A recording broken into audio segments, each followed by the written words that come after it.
దీన్ని మీరు నమ్మకపోతే నేనే చేయలేను. ఫస్ట్ మీరు గుర్తుంచుకోవాల్సింది, ఈ ప్రసంగం వింటున్నటువంటి ఎవరైనా సరే, నువ్వు శాస్త్రవేత్తవా, నాస్తికుడివా, ఆస్తికుడివా, నువ్వు క్రైస్తవుడని చెప్పుకుంటున్నా వేషధారివా, మనకు ఇది సైంటిఫికల్గా ప్రూవెన్, మన కళ్ళ ముందు ఉన్నది. అందుకే యేసుప్రభు ఏమంటున్నాడంటే ఇది వాస్తవం, ఇది కథ కాదు, ఇది అవునా కదా? యేసుక్రీస్తు కథ కాదు, ఇది కాదా, చరిత్ర. ఇవన్నీ మీకెందుకు చెప్తున్నాను అంటే, యేసుప్రభు ఒక మాట మాట్లాడాడు.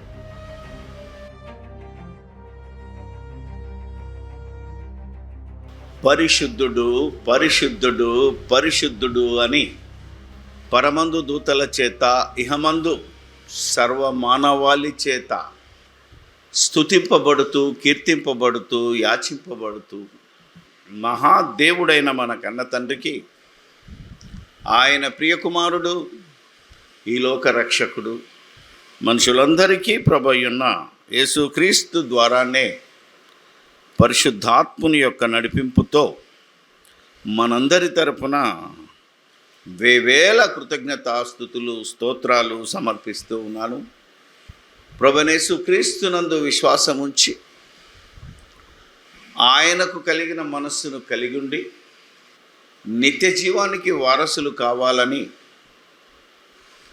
నిత్యము యేసు వైపు చూస్తూ, ఆయన ద్వారా దేవుడు ఏర్పాటు చేసిన మార్గంలో ప్రయాణిస్తూ, ప్రతి దినము ప్రతి క్షణము మీ విశ్వాసాన్ని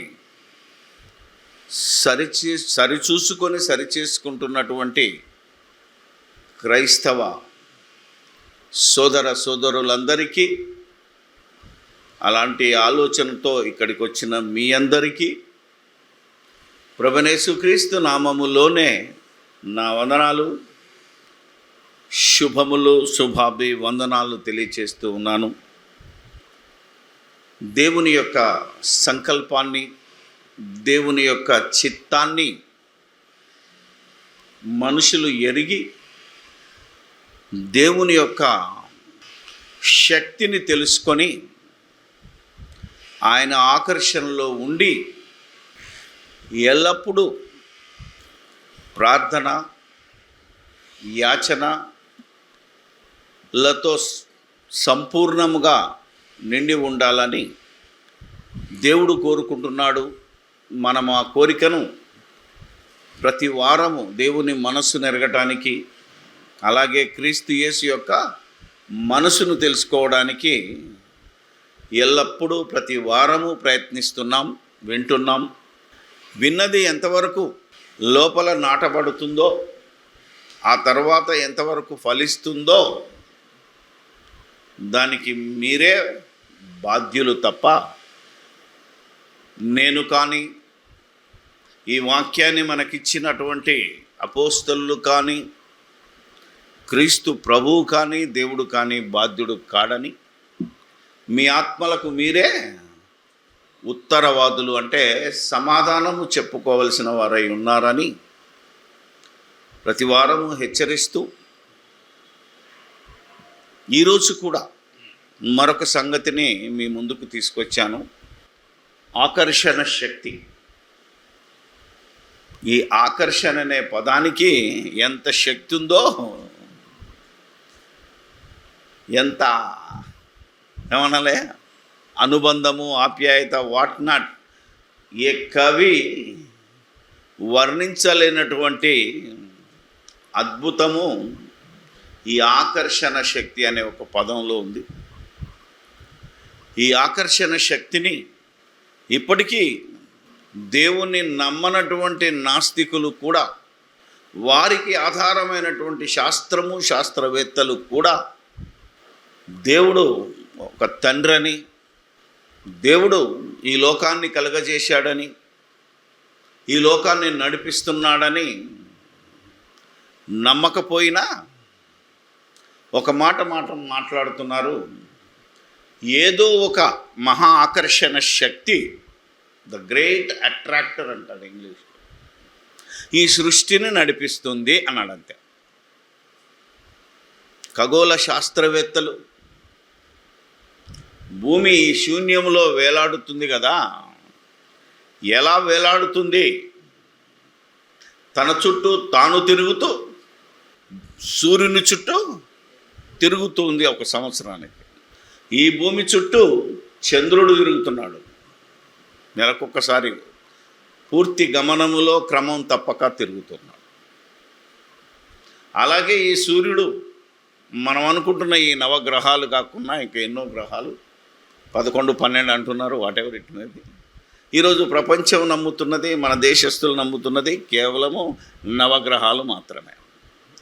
పోనీ ఈ గ్రహాలన్నిటినీ తన చుట్టూ తిప్పుకుంటూ సూర్యుడు కూడా పాలపుంత వైపు పరిగెడుతూ ఉన్నాడు. ఈ పాలపుంత మహా ఆకర్షణ శక్తి అనే ఒక నెబులా. ఇలా కొన్ని నక్షత్ర రాశులకు పేర్లు పెట్టి ఈ సృష్టి యావత్తు కదులుతుంది, మూవ్ అవుతుంది అని అన్నారు. అయితే ఇవి వాటి స్థానాలలో క్రమము తప్పకుండా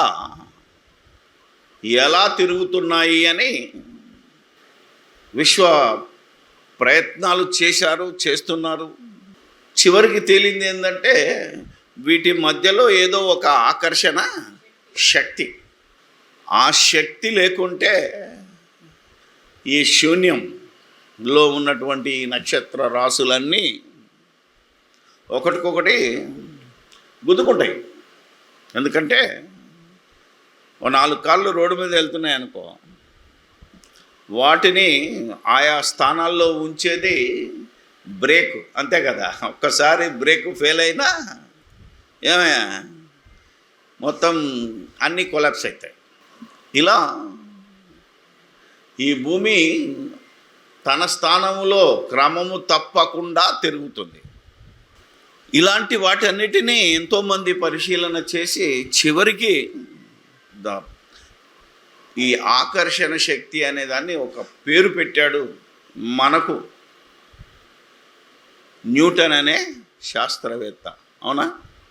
అతడు బయటికి వెళ్ళినప్పుడు యాపిల్ పండు జారి కింద పడింది తప్ప పైకి వెళ్ళలేదు. ఆ తర్వాత బయటకు వచ్చి ఏదేసినా కిందికే వస్తుంది.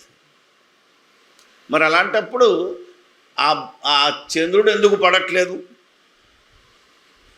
అవునా కదా?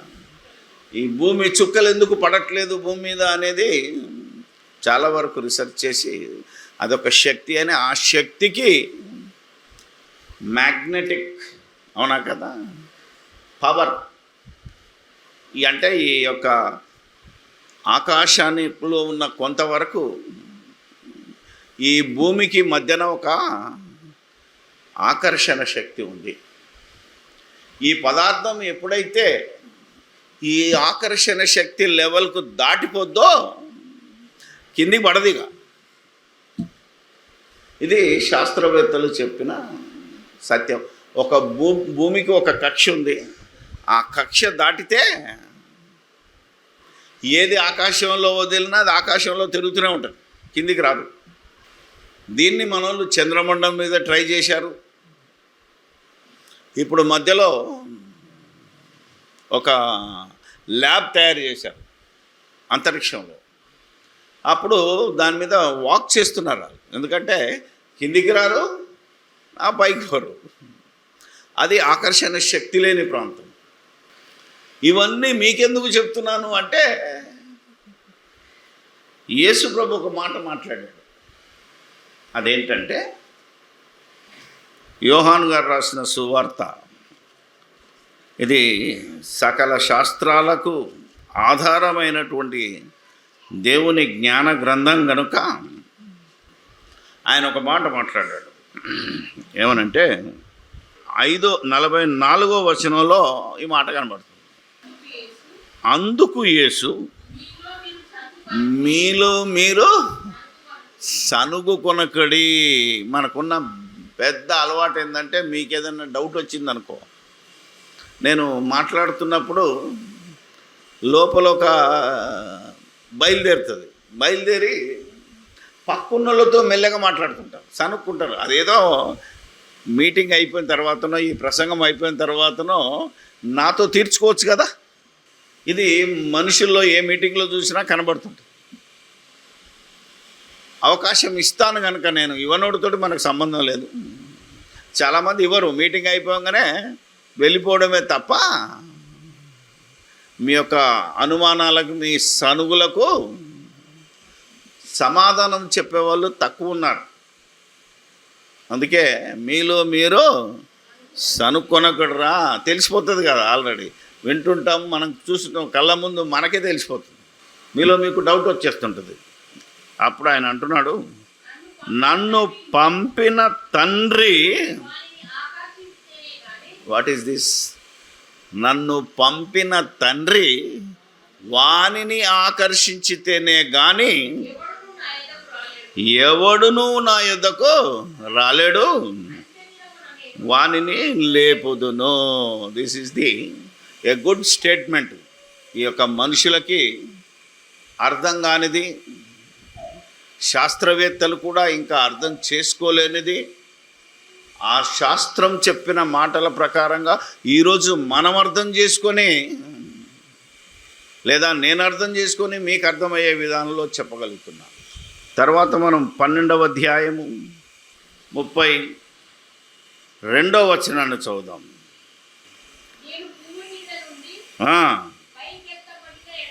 నేను భూమి మీద నుండి పైకెత్తబడిన ఎడల అందరినీ నా యొద్దకు ఆకర్షించుకొందును. ద సెకండ్ వర్డ్ అన్నాడు. ఫస్ట్ ఆయన బతుకున్నప్పుడు ఏమంటున్నాడు అంటే, నా తండ్రి ఎవడినైతే ఆకర్షణలో ఉంచుతాడో, నా తండ్రి ఆకర్షణలోనికి ఎవడొస్తాడో, లేదా ఆకర్షణ పరిధి అంటాం, దాంట్లోకి వస్తాడో వాళ్ళే నా దగ్గరకు వస్తాడురా బాబు, ఇక మీ వల్ల కాదు పో అనేసాడు. అందుకని ఆ తండ్రి ఆకర్షణలో ఉన్నవారు కొద్దిమంది మాత్రమే వచ్చారు ఆ రోజుల్లో ఆయన దగ్గరికి. సుమారుగా ఎంతమంది ఉన్నారు అని చెప్పగలిగితే అపోస్తల కార్యాల్లో బట్టి 120 మంది. అర్థమైందా మీకు? ఎంతోమంది వచ్చారు, లక్షల కొద్ది వచ్చారు. వాళ్ళు ఎందుకు వచ్చారు అన్నాడు 6వ అధ్యాయంలోనే చెప్తాడేమని, మీరు సూచక్రియలకు, ఫుడ్ కోసం, స్వస్థతల కోసం వచ్చారా బాబు అని చెప్పగానే మొత్తం ఖాళీ. ఆ రోజు ఆయనకు మిగిలింది ఎంతమంది? 12 మంది. ఆ తర్వాత ఆయన బోధ విని విని చివరికి ఆయన మరణించే దశకు వచ్చినప్పుడు, ఇక లేవక ముందుకి 120 మంది దొరికారు ఆయన.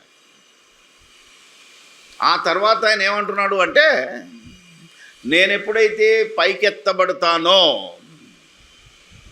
నేను ఎప్పుడైతే లేస్తానో, అంటే మరణించి సమాధి చేయబడి నా తండ్రి నన్ను లేపితే లేస్తానో,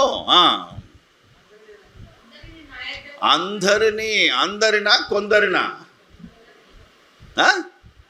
అందరినే, కొందరు కాదు, ఇక అందరినీ నా యొద్దకు ఆకర్షించు.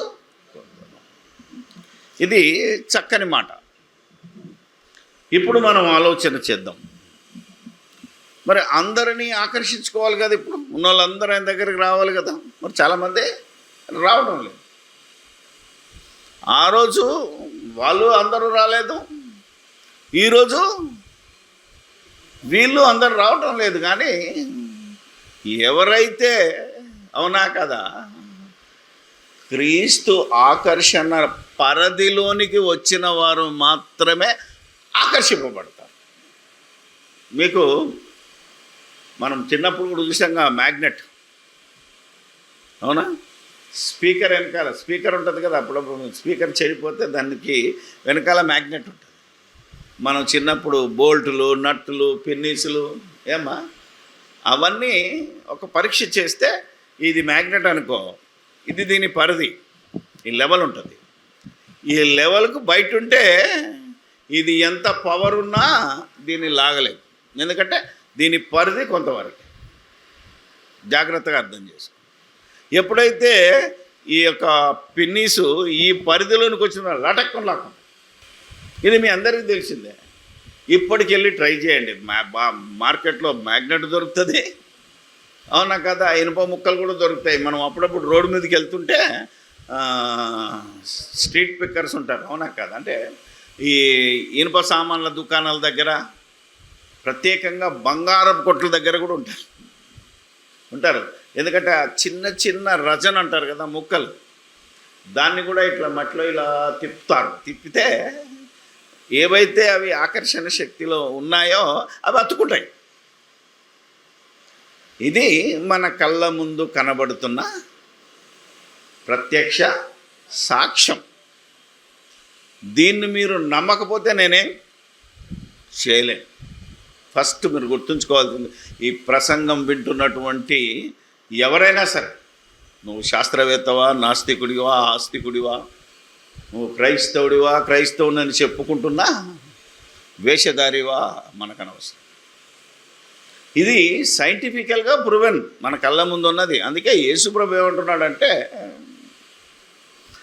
నేను వారిని ఆకర్షిస్తాను అన్నాడు. అందరినీ ఆకర్షిస్తానంటే ఎంతమంది అయితే క్రీస్తు యేసు యొక్క ఆకర్షణ పరిధిలోనికి వస్తారో వారిని ఎంత మాత్రము ఆయన దూరం చేసుకోడు. ఏ ఒక్కడును నశించటము ఆయనకి ఇష్టం లేదు. అలాగే దేవుని ఆకర్షణ పరిధిలో ఉన్నామనుకోండి, ఇప్పుడు కూడా దేవుని ఆకర్షణ పరిధిలో ఉన్నవారు ఖచ్చితంగా యేసుక్రీస్తు దగ్గరికి వస్తున్నారు. దేవుడు లేడన్నవారు కావచ్చు, నాలాంటి నాస్తికుడు కావచ్చు, అవునా కదా, ఇప్పటికీ చాలామంది పూజారులు కావచ్చు, అవునా కదా, ఇస్లాంలో ఉన్నటువంటి ముల్లాలు కావచ్చు, వాట్ నాట్ ఎవ్రీథింగ్, నిజంగా దేవుని యొక్క మనస్సును ఎరిగి దేవుని యందు భయభక్తులు కలిగి ఉంటే దేవుడు అన్యాయస్తుడు కాడు. ఆ కాలంలోనే ఒక కొర్నేలియస్ అనే వ్యక్తి తెలుసు కదా మీ అందరికీ, అక్కడ పేతురు చెప్తాడు, దేవుడు అన్యాయస్తుడు కాడు. ఆయన ఏ దేశంలో ఏ ప్రాంతంలో ఉన్నవాడు అన్యుడైనా సరే ఆయన యందు భయభక్తులు గలవాన్ని వదిలిపెట్టడు, క్రీస్తునొద్దకు ఖచ్చితంగా నడిపిస్తాడు. ఎందుకంటే ఈరోజు ఎవరైనా దేవుని దగ్గరికి వెళ్ళాలంటే ఎవరు ఉండాలి? యేసుక్రీస్తు ఉండాలి. Without Jesus Christ there is no other way. This is only one way. కాబట్టి ఆ దేవుని ఆకర్షణలో ఉన్నా నువ్వు క్రీస్తు దగ్గరికి రావాలి అంటే ఇప్పుడు నీకుండవలసిన మనస్సు ఏంటిది? అంతే కదండి. ఇప్పుడు మనందరము ఏదో ఒక సమయాన ఏదో ఒక టైంలో ఒకరినొకరు ప్రేమించుకునే వాళ్ళమే. ఏమనుకోవద్దు తప్పకుండా. ఎందుకంటే ఎలా ప్రేమించుకుంటాం? వారు మనకు నచ్చాలి, వారి మనసుకు మనం నచ్చాలి, వారి క్రియలు మనల్ని ఆకర్షించాలి, వారి మనస్సు మనకు ఆకర్షించాలి. అంటే మన మనస్సులో ఉన్న విధంగా వాళ్ళు ఉండగలిగితే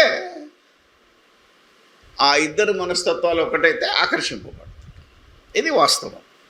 ఇప్పటికైనా అది భార్యాభర్తల బంధమే కావచ్చు, స్నేహితుల బంధమే కావచ్చు, ఇంకా ప్రేమికుల బంధమే కావచ్చు, ఎవరైనా కావచ్చు, ఒకరిని ఒకరు ఆకర్షించుకుంటున్నాము అంటే మన మనస్సుకు మన పరిధిలోనికి వాళ్ళు ఉండాలి. ఇది వాస్తవం, మన కళ్ళ ముందు జరుగుతున్న వాస్తవం, మన శరీర ధర్మానుసారంగా మనం చేస్తున్న నిజం ఇది.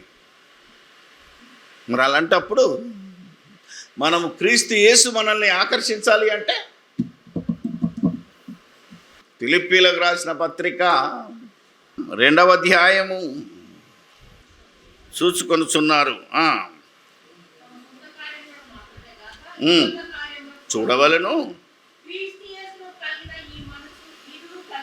బా, యేసుక్రీస్తు మనల్ని ఆకర్షించాలంటే ఈరోజు మనుషులందరూ ఏం చేయాలి? క్రీస్తు యేసుకు కలిగిన మనస్సు ఉండాలి. ఆయన ఎలాంటి మనసు కలిగిన వాడు? ఆయన దేవుని స్వరూపము కలిగిన వాడై ఉన్నాడు అన్నాడు. మనం ఎవరం? మనం కూడా దేవుని స్వరూపంలోనే పుట్టాం కదా, భూమి మీదకి వచ్చి. కానీ మనము ఆ దేవుని ఆకర్షణ పరిధిలో నుంచి బయటకు వచ్చి మన ఇష్టానుసారంగా బ్రతుకుతున్నాం. కానీ యేసుక్రీస్తు ప్రభు ఏ ఒక్క రోజు కూడా ఆ దేవుని ఆకర్షణ పరిధిలో నుంచి బయటికి రాక తన జీవితకాలం అంతా ఏం చేశాడు? మళ్ళా మీరు గుర్తుపెట్టుకోవాలి, ఎప్పుడైనా ఏం చేశాడు?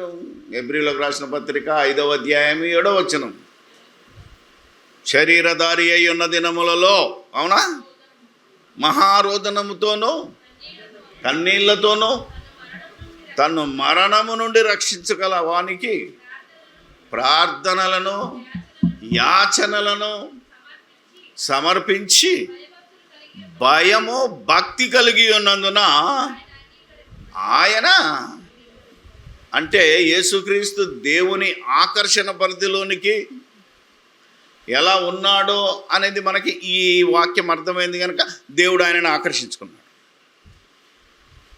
అలా ఆకర్షించి ఆయనని ఎత్తుకున్నాడు, పైకి తన దగ్గరికి తీసుకొని పోయాడు. ఇది వాస్తవం, ఇది కథ కాదు, ఇది అవునా కదా? యేసుక్రీస్తు కథ కాదు, ఇది గాథ, చరిత్ర. కాబట్టి ఇప్పుడు నువ్వు యేసుక్రీస్తు యొక్క ఆకర్షణ పరిధిలోనికి రావాలంటే క్రీస్తు యేసు కలిగిన ఏ మనసు అయితే ఉండి ఆయన దేవుని యందు భయభక్తులు కలిగి ప్రార్థనలు యాచనలను సమర్పించినందున, శరీరాన్ని జయించినందున, లోకాన్ని జయించినందున, తన పారే కాకుండా ఇతరుల కార్యములు, యేసుక్రీస్తు తానొక్కడే పరలోకం పోవాలి అని అనుకోలేదు. ఏ కార్యాల కోసం మరణించాడు? మనందరి పాప విమోచన కోసం. అంటే లోకంలో ఇంతమంది కార్యాలను చూశాడు, దానికోసమే కదా మరణించింది, దానికోసమే కదా దేవుడు చెయ్యి వదిలినా శిలోయాగం చేశాడు. ఇలాంటి మనస్తత్వము మీరు కలిగి ఉంటే మీరు దేవుని ఆకర్షణ శక్తిలో ఉన్నారని, ఆ ఆకర్షణ శక్తిలో ఉన్న మీరే మిమ్మల్ని యేసుక్రీస్తు తన యొద్దకు ఆకర్షిస్తాడనేది ఈరోజు భూమి మీద బ్రతుకుతున్నటువంటి ప్రతి మనిషి గుర్తెరగాలి. కనీసం క్రైస్తవులకైనా ఈ లెవెల్ అర్థం కావట్లేదు. నేను అన్నీ చేస్తున్నాను, నన్నెందుకు పరలోకం పోలేడు? అడగ దశంభాగం ఇస్తున్నా, పండుగలు చేస్తున్నా, ఇవి చేస్తున్నా, బర్త్డేలు చేస్తున్నా, మ్యారేజ్ డేలు చేస్తున్నా, ఆ రోజు ప్రార్థన చేయిస్తున్నా, ఈరోజు ప్రార్థన చేయిస్తున్నా, అడుగు అడుగునా తినేటప్పుడు ప్రార్థన, చాయ్ తాగేటప్పుడు ప్రార్థన, ఒకటి మంచినీళ్ళు తాగేటప్పుడు కూడా ప్రార్థన అంట. అర్థమైందా లేదా? ఇది నీకు నీవుగా నిన్ను రక్షించుకోవడానికి. మరి ఇతరుల కార్యాలేవి? ఇతరుల కోసం ప్రార్థన ఏది? ఏమైనా ప్రార్థన చేస్తే ఏం చేద్దాం? వాళ్ళు బాగుపడాలా, వాళ్ళ రోగం బాగుపడాలా, వాళ్ళ పిల్లలకు పెళ్ళి అవ్వాలి, వాళ్ళకు ఉద్యోగాలు రావాలా, వీళ్ళు ఇవి క్రీస్తు యేసు కార్యాలు కావు. వారు రక్షణ పొందాలి, వారు నిత్య జీవానికి వారసులు అవ్వాలి. సో నీవు నేను ఎల్లవేళలా ఆకర్షణ పరిధిని దాటకూడదు. ఒకవేళ ఇందులోకి వచ్చి మరలా నువ్వు బయటికి వెళ్ళావనుకో, నిన్ను ఎవడు కాపాడలేడు. ఈరోజు చాలామంది వచ్చినట్టే వచ్చి మరలా బయటికి వెళ్ళిపోతున్నారు.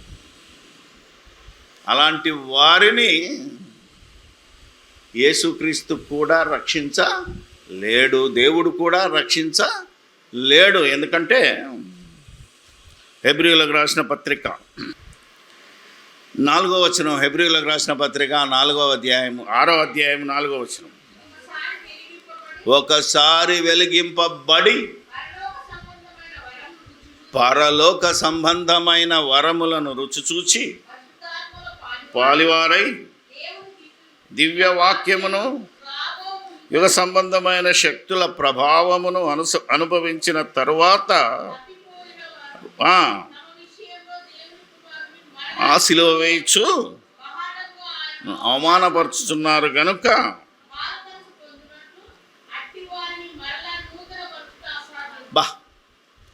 ఈరోజు కూడా ఇలా సత్యవాక్యం, నిత్య జీవం కావాలి, వాక్యమే మాకు దిక్కని సంఘాల్లోనికి వచ్చిన వాళ్ళు కూడా మధ్యలో ఏం చేస్తాడంటే సైతాను ఏర్పరచబడిన వారిని సైతము మోసం చేయడానికి గొప్ప గొప్ప సూచక్రియలు చేస్తాడు. మనకు వచ్చి వినబడతాడు, పలానా దగ్గరికి వెళ్తే, మంత్రగాని దగ్గరికి వెళ్తే రోగం బాగైంది అంటాడు. పలానోడు తాయిత కడితే పిల్లలు పుడతారు అనగానే దక్కమని వెళ్ళిపోతున్నాడు. పాస్టర్లు వెళ్ళిపోయారు నా దగ్గర, నేను చూస్తాను. పిల్లల కోసము పాస్టర్ల దగ్గరికి, ఈ మంత్రగాల దగ్గరికి, తాయితుల గడ్డ దగ్గరికి వెళ్ళిపోయే పరిస్థితి. లేకపోతే ప్రార్థనా శక్తి ఉంది, అవునా కదా, గొప్ప గొప్ప వరాలు ఉన్నాయి, ఆయన టచ్ అంటే రోగం పోద్దట. టచ్ అంటే రోగం పోద్దా? ఈరోజు యేసుక్రీస్తు దగ్గరికి వచ్చి కూడా మళ్ళీ అదే కార్యక్రమాలు, రోగాలు బాగు చేయి, రోగాలు బాగు చేయి. ఆయన ఏమంటాడు, గెట్ అవుట్. ఎందుకంటే నీకు రోగం వస్తే నీకోసం డాక్టర్ని సిద్ధపరిచిన అక్కడికి వెళ్ళు, నా దగ్గర రా. నా దగ్గరికి ఎందుకు రావాలి? ఆత్మల రక్షణ కోసం.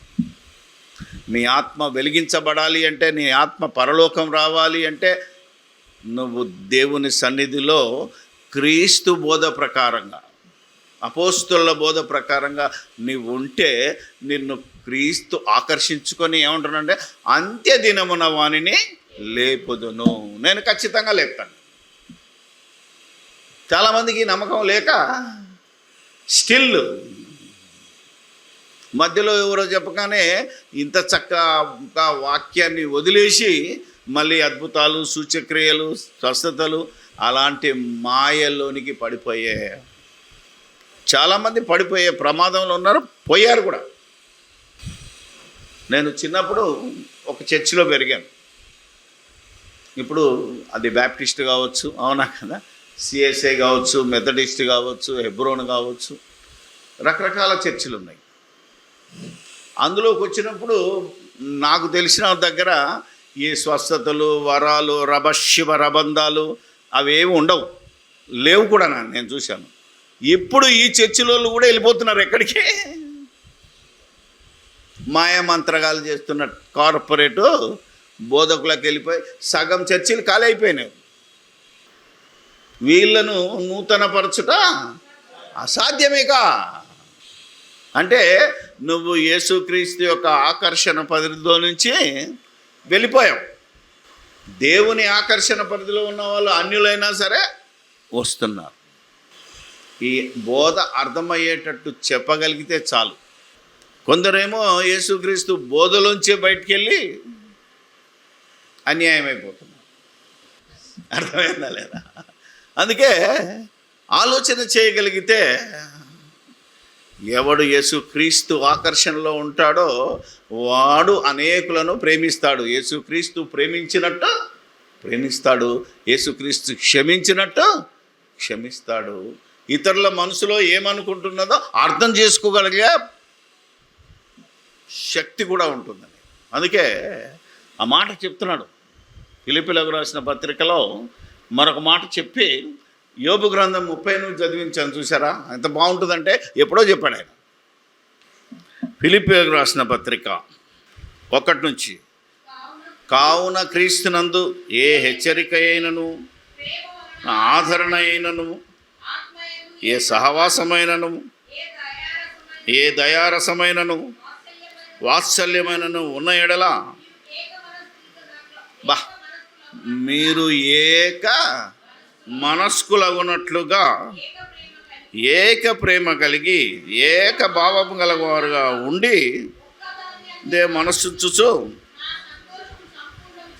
ఎంత బాగుంది ఇది. ఇది ఎక్కడదనుకుంటున్నారు? యేసుక్రీస్తు యోహాను సువార్త 17వ అధ్యాయంలో ప్రార్థన చేశాడు. దేవునికి ఒక ప్రార్థన చేశాడు. ఇప్పుడు అందులో ఉన్నదాన్నే నేను స్లోగన్ చెప్పాను. ఏమంటే, ప్రపంచ క్రైస్తవులారా ఏకం కండి. దేనికోసం? వాక్యం కోసం. అందుకే ఏకభావము, ఏక తాత్పర్యము, ఏక మనసు, అన్నిలో ఏకత్వం రావాలి అంటే మనకు వాక్యములో ఏకత్వం రావాలి. అందుకే యోహాను సువార్త 17వ అధ్యాయము 21 తండ్రి నాయందు నీవును నీయందు నేనును ఉన్నలాగున వారును ఏకమై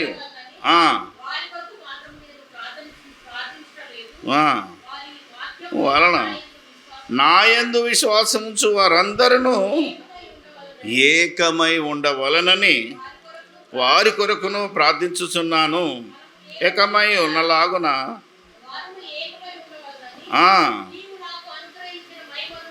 వారికి చితిని నీవును ఉండును వలన చేయబడి పంపితివనియో ప్రేమించితివనియో అట్లు నాకు అనుగ్రహించిన మహిమను చూసావా? ఎవడు ఆకర్షణ శక్తిలో ఉంటాడంటే యేసుక్రీస్తును దేవుడు ఈ లోకానికి పంపాడు అని నమ్మినవాడు. ఆ వచ్చినవాడు పాపులను రక్షించుటకు ఈ లోకమునకు వచ్చినను విశ్వాసము కలిగినవాడు. వీరు క్రీస్తు యొక్క ఆకర్షణ పరిధిలో ఉన్నవారు. అంత్యదినమున వీరు లేపబడతారు. ఎప్పుడు? ఎలాగైతే యేసుక్రీస్తులో దేవునిలో యేసుక్రీస్తు ఐక్యమై ఉన్నారో మనం కూడా క్రీస్తులో ఏకమై దేవుని యందు ఐక్యమై అవ్వాలి. అంటే అందరిలో ఉన్నది ఒకే ఆత్మ, అంటే దేవుడు ఒక్కడే. ఆ ఆత్మ అందరిగా విభాగింపబడి ఉన్నదంటే క్రీస్తు యేసు దేవుని స్వరూపమే. మనం కూడా నా ఎదుటివాడు కూడా దేవుని స్వరూపమే కనుక మేమిద్దరం ఏకమవ్వాలి. ఇది క్రీస్తు యేసు కలిగిన మనస్సు. ఆయన ప్రార్థన చేస్తున్నాడు, నా వాక్యమందు ఏకమై ఉండాలి. 21లో ఉంటుంది, వాక్యమందు ఐక్యమై ఉండాలి. ఇది క్రీస్తు యేసు కలిగిన మనస్సు. ఈ మనస్సు ఎంతమంది క్రైస్తవులకు ఉంటుంది? నువ్వు చర్చిని ఏం పెట్టుకుంటావో ఏం కట్టుకున్నావో నాకు తెలియదు, కానీ ఏ చర్చిలో ఉన్నా వాక్యములో ఒక్కటై ఉండాలి. వారు మాత్రమే ఆకర్షణలో ఉన్నవారు, వారిని మాత్రమే అంత్యదినమందు యేసుక్రీస్తు లేపుతాడు. ఇది క్రైస్తవ్యంలో ఉండవలసిన ఐక్యత. యేసుక్రీస్తును దేవుడు పంపాడని నమ్మాలి. దేవుడే యేసుక్రీస్తుగా వచ్చాడు, తగ్గించుకొని వచ్చాడు. అవునా కదా? ఆలోచించాలి. ఇప్పుడు చూడు, ఈ మాటకు ఆదర్శం ఇక్కడే ఉంటుంది. మీలో ప్రతి వాడును మళ్ళా ఫిలిప్లోకి రండి. కక్ష చేతనైనను వృధా చేతనైనను ఏమీ చేయక వినయమైన మనస్సు గలవారమై ఒకరికొకడు తనకంటే ఏమండి, అర్థమైందా మీకు?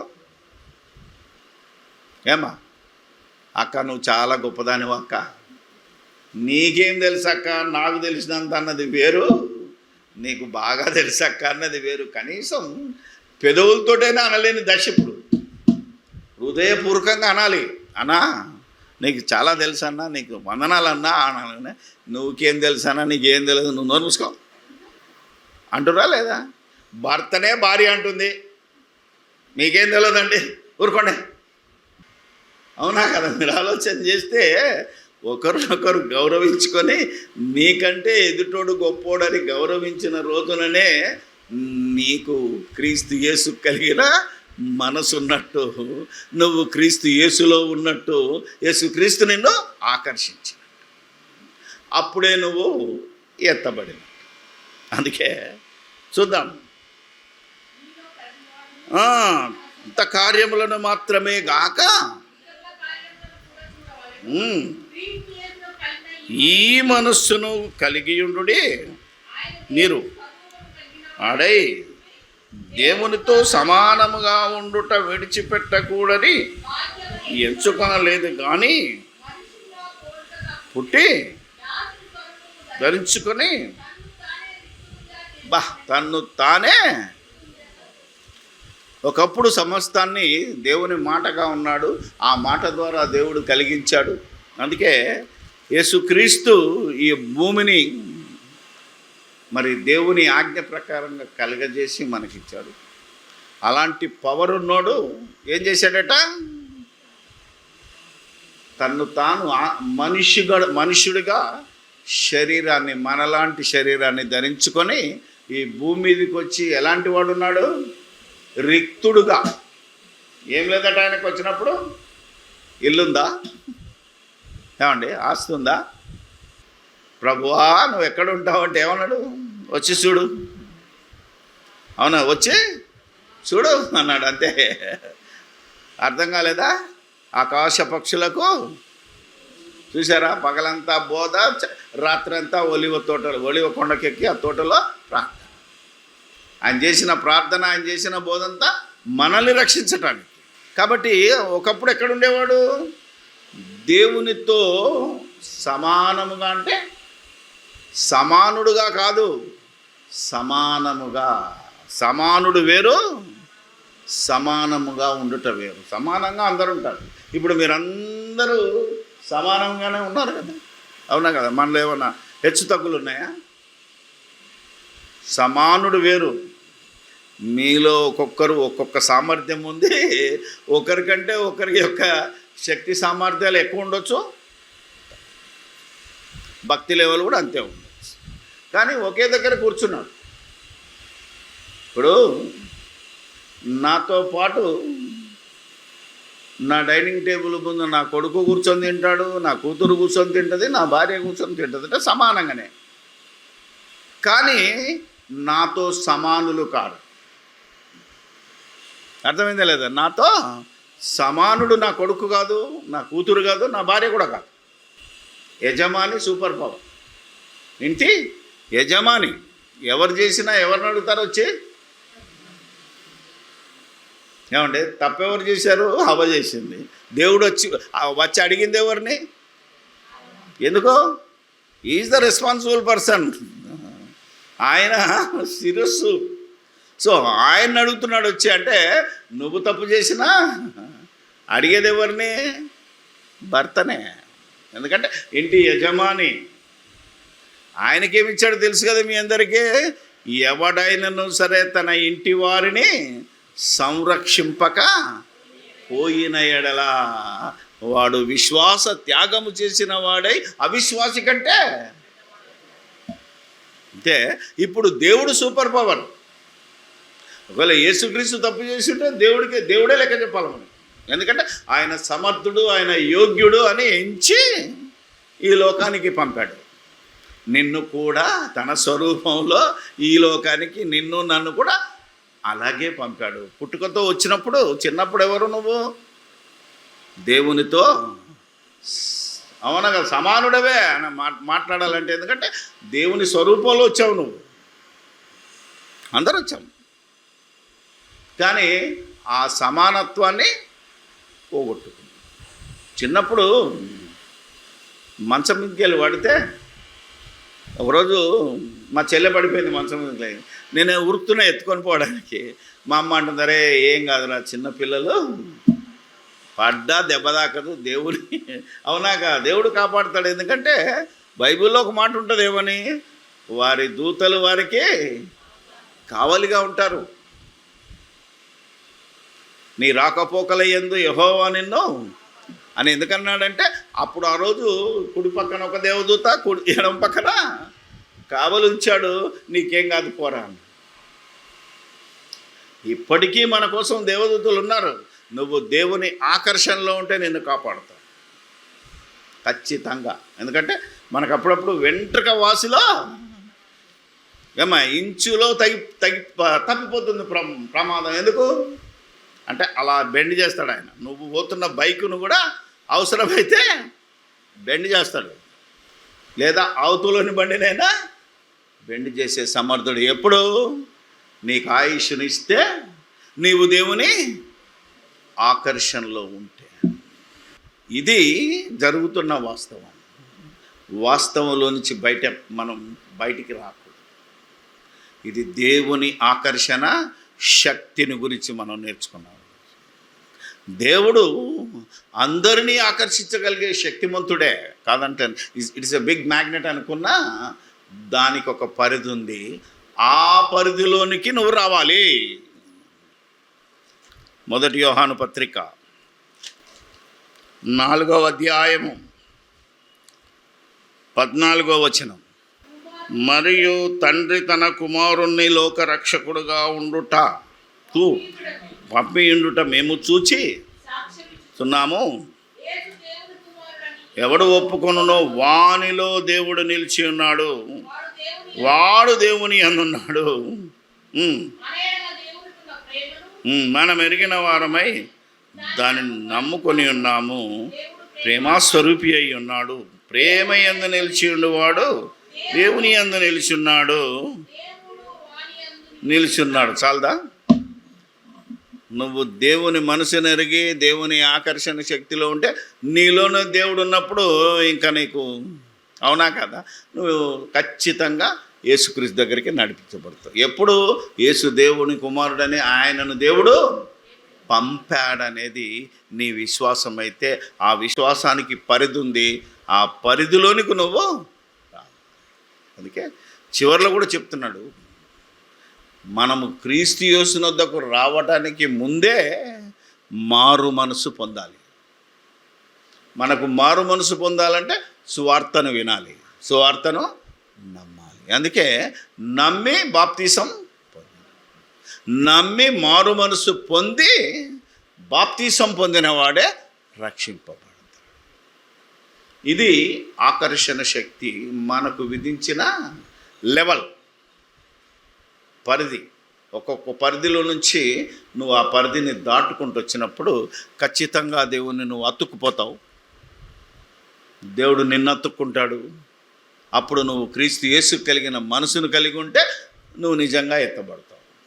ఇది దేవుని రక్షణ ప్రణాళిక, దేవుని చిత్తం, దేవుని దయ సంకల్పము, ఇది దేవుని ప్రేమ, ఇది దేవుని ఆజ్ఞ. ప్రార్థన చేసుకుందాం.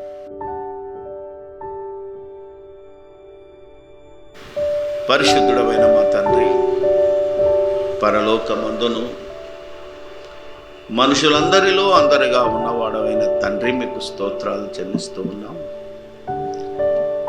మీ గుణ లక్షణాలలో ఈ భూమి మీదకి వచ్చి లోకమాయలో పడి మీకు దూరమై నశించిపోతున్న వారమై ఉన్నప్పుడు నశించిపోతున్న మమ్మల్ని వెదికి రక్షించట కొరకే నీ కుమారుని పంపారు.